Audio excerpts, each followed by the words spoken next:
icyambere n'indero kewe ndafise disipurine hama nakunda ibyo nkora hama umuntu ukamenya yuko n'urugamba urinda kugira ubwoba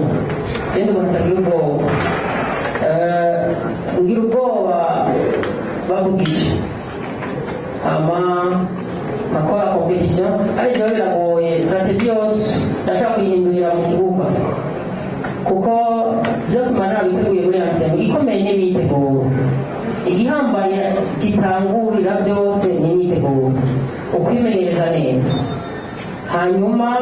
ukaba udafise ibikondoka ikindi ukaryama ukaruhuka ugafungura neza ugafungura amasaha utegereza kuryama ugakora akazi neza strategy rero yanjye ni uko no kumenya ingufu ziwanje hari aho mba nkomeye hari aho mba nzi yuko ntakomeye ibyo byose ndabyizi ko ndazi aho nkomeye ndazi aho ntakomeye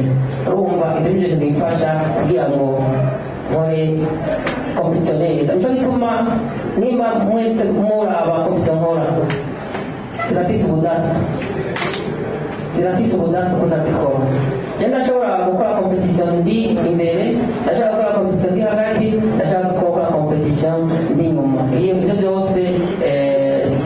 nibaza n'umugisha kuri jewe amakati yose nk'umwatlete akomeye ndayafise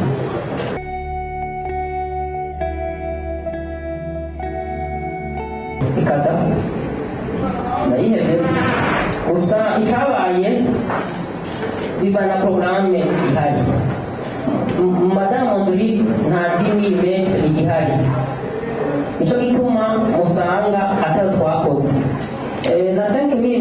ni nkeyi ubu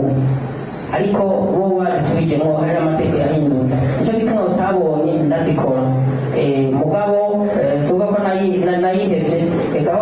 ekada aho najeje kuko imbere y'uko nza nakoze ibirometero 15 km nabikoreye muri Espagne Faransi imbere y'uko nza kandi imyiteguro mfise ibintu mafaranga nzoreka n'umurenge nicyo bituma nababwiye nti ndakeneye abashigikira abo ngaho mu Burundi nibabikora ni sawa batabikoze nsokora n'abandi kuko iyo ukomeye